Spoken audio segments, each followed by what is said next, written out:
I need my apron. I'm making cake pops. So I'm gonna show y'all how to do it. And first you'll wanna start with a big hamburger patty.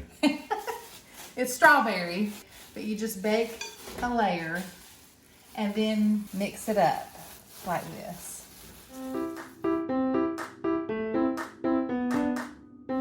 All right, and so now what you'll do is, this is not sour cream. That's what it says though. I know. This is icing that I've made. Does it come in a sour cream bucket? No, I just stored in there, Adam. Anyway, this is buttercream frosting that I make. You can use canned icing. So you just want a couple of tablespoons, maybe big heaping, and you're gonna mix that in.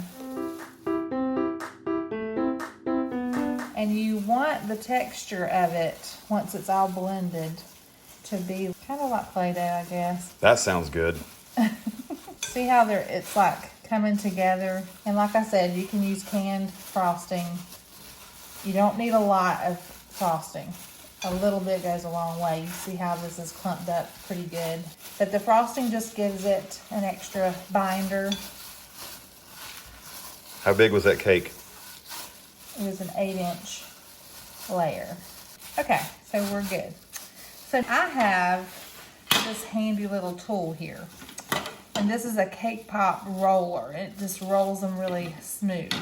What if one does not have a cake pop roller? You can roll it by hand, like little meatballs. But I'm gonna do a tablespoon like that. And I'm just gonna take it and I'm gonna plop it in there. It says to do 2 at a time. We'll see if it works. Yeah, we're gonna see how this works. I'm gonna take these off. Her hands are clean. I saw him wash them yesterday. Okay, so you just take this and you're supposed to be able to...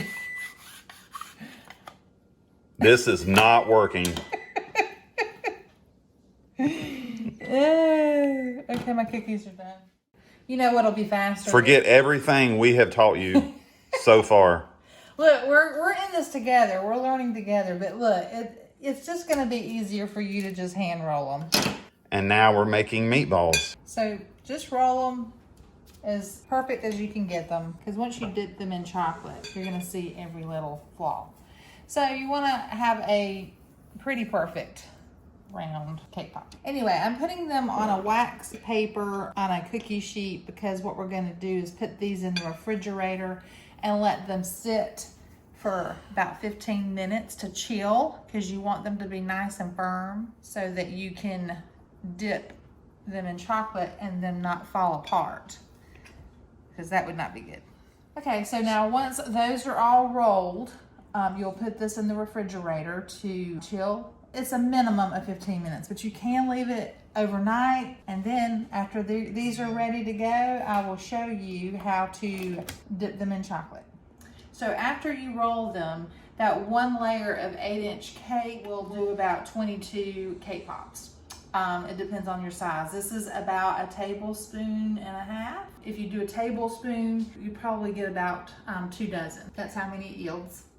We are melting the chocolate. I chose white chocolate because it complements the strawberry flavor of the cake. I just use almond bark. You can use any kind that you want. I have it on low temperature. You can do this in the microwave as well. You just have to be careful that you don't overheat it, because you don't want the chocolate to get too hot. Then it will crack your cake pops, and also it'll seize up and it won't be creamy. So I'm gonna let this melt, and then I will show you how to dip the straws that we're gonna stick in the cake pops. I'm putting this on YouTube. No! We've melted the chocolate, but see how thick it is? We don't want it to be that thick. So what we'll do is we'll thin it out with a little bit of vegetable oil. It depends on how much chocolate you have to the ratio of vegetable oil. You can start out with maybe 1 tablespoon, mix it in and see how thin it gets. But you won't taste the vegetable oil because the chocolate will overpower the vegetable oil. But you want it to still be a little thick so it'll, you know, cling on to your cake pops. We're good with that. All right, I just took my cake pops out of the refrigerator. And this is the next day. I said 15 minutes. You can leave it in for 15 minutes or you can leave it in for the day. So I decided to leave it in for the day. You don't have to. So you're going to take a popsicle stick or whatever, cake pop stick, whatever you want to use, dip it in the chocolate, get a nice little coating, and then you're just going to stick it down in the center. And you want to go like not halfway, but like a quarter of the way into your pop because you don't want it to fall out. And what that's going to do is set up, and you won't dip it in chocolate until that sets up.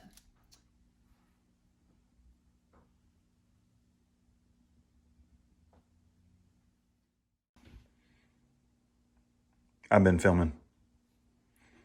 Okay, so how you know it's ready is when you touch the chocolate and nothing comes off. It's good. It's solid. So the next step that you'll do is you'll take this and just one swoop, dip it, and then roll it to get the excess. Shake it just a little, and then turn,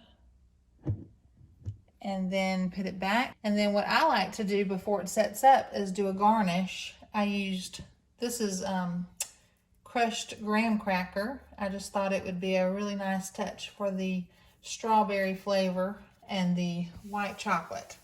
And that's how you make the K-Pops. Don't look at the camera.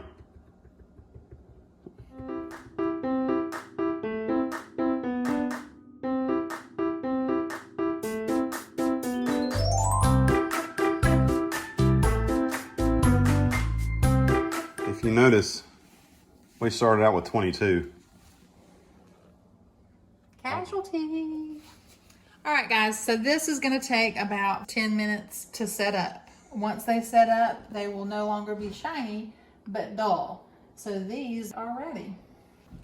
These are a labor of love, but they sure are worth it, and you should try them for your next party or gathering. You'll be glad you did. These are our toughest critics. What do you guys think? Oh, it's so good. Nice.